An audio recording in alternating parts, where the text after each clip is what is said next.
হ্যাঁ, আমি আমি আরেকটা বিষয় আপনাদের বলি। সেটা হচ্ছে বাংলাদেশের পক্ষে সবচেয়ে বেশি আতঙ্কের কারণ হচ্ছে বাংলাদেশের জাতীয় ঐক্যটা নষ্ট হয়ে যাচ্ছে। এবং জাতীয় ঐক্য জি, জি। নষ্ট হয়ে গেলে পরে কি পরিণতি হয় সেটা কিন্তু পাকিস্তান হারে হারে টের পাচ্ছে। কিরকম? এই কথাটি আমি যেটা আজকে আপনার চ্যানেলে বসে বলছি, অনেক চ্যানেলে সে কথাটা বলেনি আমার বিশ্বাস। সেটা হচ্ছে যে পাকিস্তানের জাতীয় পরিষদটাকে যদি আপনার টোটাল আসনটাকে ভাবেন, তাহলে দেখবেন যে সেখানে ৩৪২টা সিটের মধ্যে পাঞ্জাব প্রদেশে আছে ১৭৩টা সিট, আমাবাদে আছে ৩টে সিট, সিন্ধ প্রদেশে আছে ৭৫টা সিট, বালুচিস্তানে আছে ২০টা সিট এবং খাইবার পাখতুনখোয়াতে আছে ৫৫টি সিট।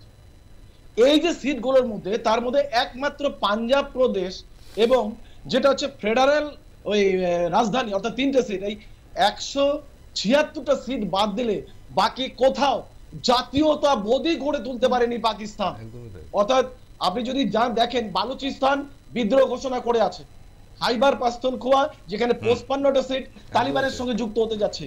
আরেকটা বিষয় কি, আরেকটা বিষয় হচ্ছে আপনার হচ্ছে ওই যে কি বলো সিন্ধু প্রদেশ, সিন্ধ প্রদেশ বহুদিন আগে থেকে স্বায়ত্ত শাসন চাচ্ছে এবং তারাও একজন বাংলাদেশ থেকে একজন একটা কমেন্ট করেছেন, মোহাম্মদ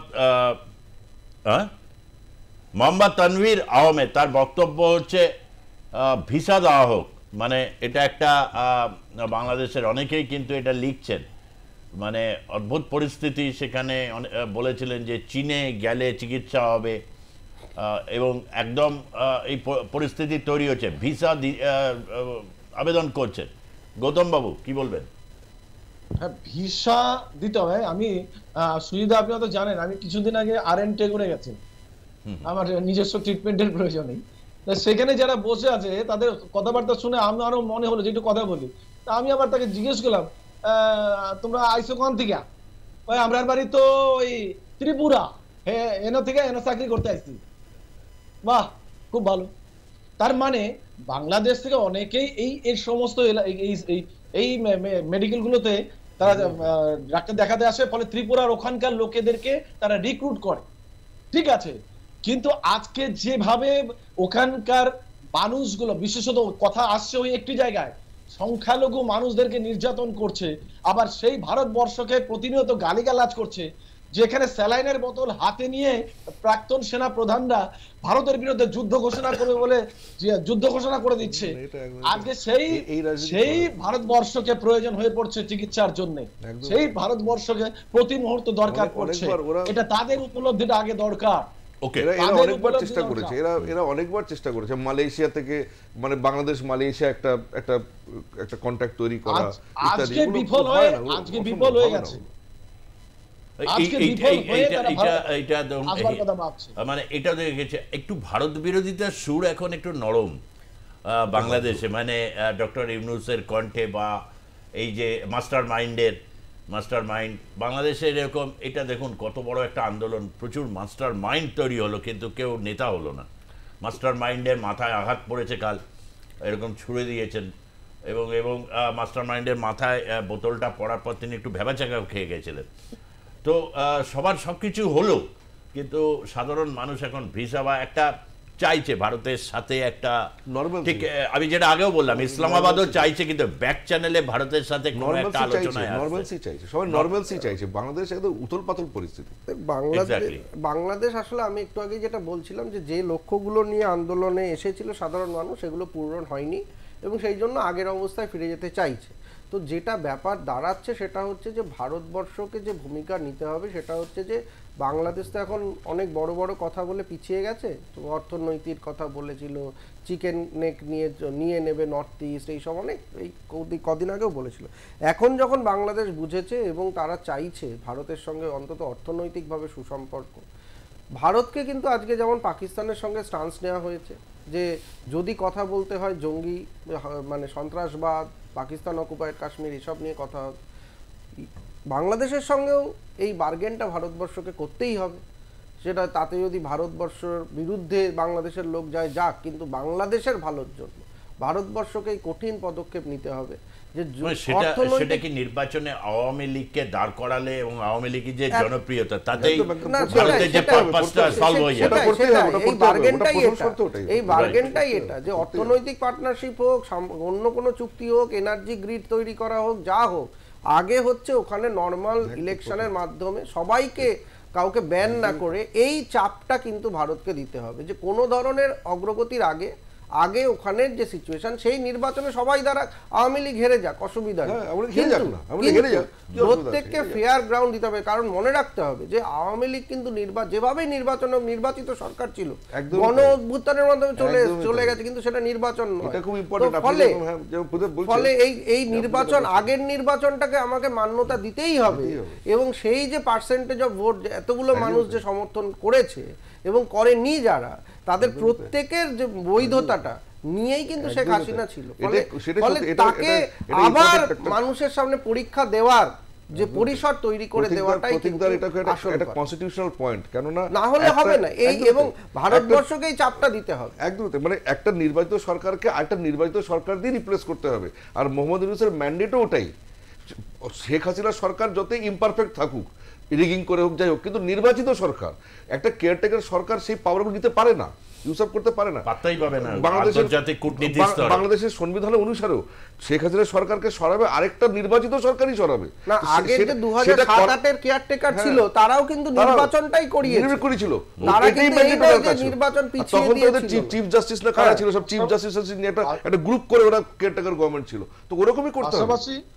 পাশাপাশি মনে রাখতে হবে যে শোলে সিনেমার সেই ডায়লগটির কথা, যেখানে বলছে যে গব্বর আগর তুম এক মারোগে তো হাম চার মারেঙ্গে, অর্থাৎ পাকিস্তানের বর্তমান অবস্থাটা যখন দেখেছে তখন ওদের বেলুন, ওদের ফানসোটা ওইভাবে চুপসে গেছে। আজকে ওই শোলে সিনেমার ডায়লগটা মাথায় রাখতে হবে, ওই সংখ্যালঘু লোগোকে এক মারোগে তো হাম চার মারেঙ্গে। কেননা এটাই পরিণতি। কারণ সুজিত, আপনি একটা কথা উল্লেখ করেন মাঝখানে, সার্বিয়ার কথাটা উল্লেখ করলেন। সার্বিয়ার যে পরিস্থিতি হয়েছিল ইউগোস্লাভিয়ার, ওটা করার পরে পুরো বালকানাইজেশন হয়ে গেছিল, বসনিয়া আলাদা, হার্জেগোভিনা আলাদা, ক্রোয়েশিয়া আলাদা, সার্বিয়া আলাদা, ম্যাসিডোনিয়া আলাদা, ওইটুকু জায়গার মধ্যে কতগুলো দেশ হলো। তো বাংলাদেশকেও জানতে হবে, পাকিস্তান এত বড় দেশ, ভাগাভাগি নিয়ে তবু আছে, ওইটুকু বাংলাদেশের যদি চিটাগং, ইতিমধ্যে যেমন কথা শুরু হচ্ছে, গৌতম দা যেটা বলছিলেন, প্রতীকদাও ইঙ্গিত করেছিলেন যে চট্টগ্রাম অঞ্চল যদি স্বাধীন হতে চায়, ওদের রাজশাহী, খুলনা, ওখান থেকে আলাদা করে একটা, পাবনার একটা আলাদা করে একটা মুভমেন্ট তৈরি হচ্ছে, এগুলো যদি তৈরি হয় তখন কি হবে? অতটুকু বাংলাদেশে তো বলকানাইজেশন হতে পারে, ওটা তো খণ্ড খণ্ড হতে পারে বাংলাদেশ, ওইটুকু বাংলাদেশ যদি ওরা এইভাবে নিজেদের মূল যে ওদের জাতীয়তাবাদ, মুজিবুর রহমান, ভাষা আন্দোলন, বাংলা ভাষা, এগুলো যদি অস্বীকার করে, তো বাংলাদেশ তো আইডিওলজিক্যালি ভেঙে যাবে, বাংলাদেশ। চট্টগ্রাম বলবো আমরা আলাদা দেশ হবো, আরাকান পর্বতগুলো এই পরিস্থিতির জন্য জামাতকে কতটা আপনি জামাত অল্টারনেটিভ দিতে পারছে না। তো আমি তো সেটাই, সবে আমরা তিনজনে মোটামুটি একই মত হয়েছি এখানে, যে বাংলাদেশের যে মেন তার যে আইডিওলজি, তার যে থিঙ্কিং, সেটা 1971, তার আগে 1958-65-এর ভাষা আন্দোলন, আইয়ুব সরকার, রাজাকারদের অত্যাচার, এটা হচ্ছে বাংলাদেশের জন্মসূত্র, জন্মলগ্ন।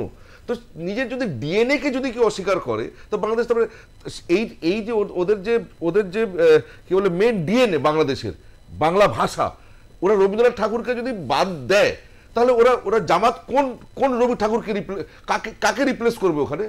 রবি ঠাকুরকে যদি বাদ দিয়ে দেয়, তাহলে ওরা কাকে রিপ্লেস করবে ওখানে? বাংলাদেশ সব দেশ তৈরি হচ্ছে বাংলা ভাষার উপরে, ওরা যদি কবিগুরুকে বাদ দেয়, তাহলে ওরা কোন দেশ তৈরি করবে? জামাতের কাছে আছে ওই আইডিওলজি, এদের কাছে এই আজকে তো জলের বোতল আপনি বলেন জল ছুঁড়ে খেয়েছে, তো এরা দিতে পারবে ওই আইডিওলজি, দিতে পারবে ওই পুরো একটা কনসেপ্ট, একটা দেশের জাতির একটা পরিচয় দিতে পারবে? এদের কাছে আছে? ইসলামিক র্যাডিক্যালিজম ছাড়া, জিহাদ ছাড়া কি আছে এদের কাছে পরিচয়? তালিবান হওয়া ছাড়া কোন রাস্তা খোলা থাকছে এদের কাছে? তালিবান হওয়া ছাড়া, আর যদি তালিবান না হয় তাহলে খণ্ড খণ্ড হয়ে যাওয়া ছাড়া কি উপায় থাকছে এদের কাছে? বলকানাইজেশন ছাড়া। সুজিত দা, আপনি যেটা জামাত, এখানে আমি যখন এই বিপদগুলো আছে, কারেক্টলি সাইড দেবাশিস চৌধুরী, সেনাবাহিনীকে কিন্তু একটা সেনাবাহিনী চুপ করে রয়েছে। সেনাবাহিনী তো বুঝতে পারছে, কারণ সেনাবাহিনীর মধ্যে র্যাডিক্যালাইজেশন হয়েছে। তো ওদের অফিসার ক্যাডার সবসময় একটু সেকুলার সব জায়গায় হয়। পাকিস্তানের আর্মি জেনারেলরা যতই আল্লাহ আকবর বলুক, সেই সন্ধ্যেবেলা অফিসার মেসে গিয়ে সবাই হুইস্কি, জিন, রাম সবাই খায়। বাংলাদেশের অফিসারও তাই, যতই স্যার নমাজ পড়ুক, সে চুকচুক করে খাবে অফিসার মেসে গিয়ে, ও করবেই। Officer cadre. কিন্তু ফৌজিরা তো পুরোপুরি র্যাডিক্যালাইজ হচ্ছে। ওরা জামাতি ব্যাকগ্রাউন্ড থেকে, গ্রাম থেকে, সব কৃষক পরিবারে তো সোলজার হচ্ছে, ওরা সব জামাত থেকে হয়ে হয়ে সোলজার হচ্ছে। তো ও তো নিজের আর্মিকে কন্ট্রোল করতে পারবে না যদি এগুলোকে ঠিক করে মীমাংসা না করে অফিসার কাটার ওদের পরিস্থিতি। দেখুন, যেটা ব্যাপার হচ্ছে যে সেনাবাহিনীর ভূমিকাটা কি ছিল, সেনাবাহিনীর ভূমিকাটা ছিল তারা শেখ হাসিনাকে একটা সেফ প্যাসেজ দিয়ে এখানে পাঠিয়ে দিয়েছে। এই তো তাহলে এখন সেনাবাহিনীরই ভূমিকা হওয়া উচিত সেফ প্যাসেজ দিয়ে ওখানে আবার সেনাবাহিনী কিন্তু এমন নয় সে চাইলে কিন্তু শেখ হাসিনাকে ওখানে আটকে দিতে পারত, সেটা করেনি, সেটা সেফ প্যাসেজ দিয়েছে। তাহলে আবার সেফ রিটার্নটা করারও একটা ভূমিকা সেনাবাহিনী থাকা উচিত। জামাতের প্রশ্নে খুব গুরুত্বপূর্ণ, জামাতের যদি নিজস্ব মাস বেস থাকতো তাহলে এই তত্ত্বাবধায়ক সরকারের দায়িত্বটা কিন্তু জামাত নিত। এমন নয় যে মার্কিন যুক্তরাষ্ট্রে, ইউরোপে পড়াশোনা করা, চাকরি করা লোকদের যারা আজকে উপদেষ্টা পদে বসে আছে তাদের সঙ্গে কিন্তু দীর্ঘদিন বাংলাদেশের মাটির কোনো সম্পর্ক নেই, বাংলাদেশের রাজনীতি, সংস্কৃতি, অর্থনীতির কোনো তারা ইউরোপীয়তে চাকরি করে, ওয়ার্ল্ড ব্যাংকে চাকরি করে, মার্কিন যুক্তরাষ্ট্রে চাকরি করে আজকে উপদেষ্টার পদে বসেছে। তাহলে জামাত কিন্তু পেছন থেকেই প্রভাবটা করতে চাইছে, সামনে থেকে না। বেশ, আমাদের সঙ্গে হাওড়া থেকে অচিন্ত বারুই রয়েছেন। হ্যাঁ বলুন অচিন্ত বারুই, হাওড়া থেকে। হ্যাঁ বলুন, শোনা যাচ্ছে? হ্যাঁ, সঙ্গে বিচ্ছিন্ন হয়েছে। হ্যাঁ, একদম শেষ মুহূর্ত আমাদের কাছে। হ্যাঁ, গৌতম বাবু কিছু বলতে চাইছেন? হ্যাঁ, আমি বলতে চাইছি, আমি দেখুন, আমি শুরুতেও বলেছিলাম যে সেনা প্রধান মুখ্য ভূমিকা নিতে না পারার আরেকটা অন্যতম কারণই আমি বলেছিলাম যে সেই দেশে জুলাই আগস্ট আন্দোলনে সাধারণ মানুষরা যুক্ত হয়ে গেছিল, ভুল বুঝে হোক, ফলে সেনাবাহিনী একদম কি বলবো অভ্যুত্থানের মধ্যে দিয়ে ক্ষমতায় যাওয়ার ক্ষেত্রে তাদের একটা অন্তরায় আছে। আর ভারতকে অত্যন্ত গুরুত্বপূর্ণ ভূমিকা নিতেই হবে। এই যে একটু আমি অন্য প্রসঙ্গেই বলছি কথাটা, এই যে তুরস্ক সম্পর্কে, তুরস্ককে আজকে যে বিষয়টা হচ্ছে, তুরস্ক অনেকটা বেশি আতঙ্কিত হচ্ছে, তার অন্যতম কারণটা কিন্তু অন্যখানে। কারণ যে তুর্কি সাইপ্রিয়ট অর্থাৎ সাইপ্রিয়াসের যে গন্ডগোল সেটা ভারত কিন্তু এরপরে দেখবে, আর্মেনিয়ার সঙ্গে যে গন্ডগোল সেটা ভারতবর্ষ কিন্তু আগামী দিনে দেখবে। ফলত তুরস্ক কিন্তু এখন থেকেই সেই অবস্থাটা, সেই আতঙ্ক কিন্তু তাদের চেপে বসে আছে। অর্থাৎ গ্রিসের সঙ্গে তাদের যে লড়াই, সে লড়াই কিন্তু আগামী দিনে আরো ভয়ঙ্কর ভাবে মাথাচাড়া দিবে। কারণ হচ্ছে ইতিমধ্যেই যে ট্যুরিজম ওখানে বন্ধ করে দিয়েছে ভারতীয় ট্যুর অপারেটররা, এবং একটা গ্রিসের দিকে, স্থানীয় গ্রিসের দিকে অনেক বেশি ট্যুর অপারেটররা এখন আগামী দিনে টুরিস্টদের একটা ডেস্টিনেশন। সাইপ্রাসের মোটামুটি কাশ্মীরের মতন, সাইপ্রাস দুটো ভাগ করা, ওই একটা টার্কি আর একটা গ্রিসের, ওটা ইউএনও লাইন, ওটা একদম পুরো এলওসি এর মতন সাইপ্রাস। একদমই। আর্মেনিয়া একটা কথা বলে, আর্মেনিয়ার সঙ্গে আজকে 30 বছর যাবত তাদের কোনো কূটনৈতিক সম্পর্ক নেই। কারণ আর্মেনিয়াতে গত 2015 সালে যে গণহত্যা হয়েছিল তার জন্য দায়ী করেছে কিন্তু এই তুরস্ককে। ফলে তুরস্ককে দেখবে অন্যভাবে, যা দেখবার দেখে নেবে, ইন্ডিয়া দেখবেই। এই একইভাবে বাংলাদেশের ক্ষেত্রে ভারতকে গুরুত্বপূর্ণ ভূমিকা নিতে হবে, কারণ ভারত এখন একদম পুরো মুডে আছে, সেটা দেখবার অ্যাকশন মোডে আছে।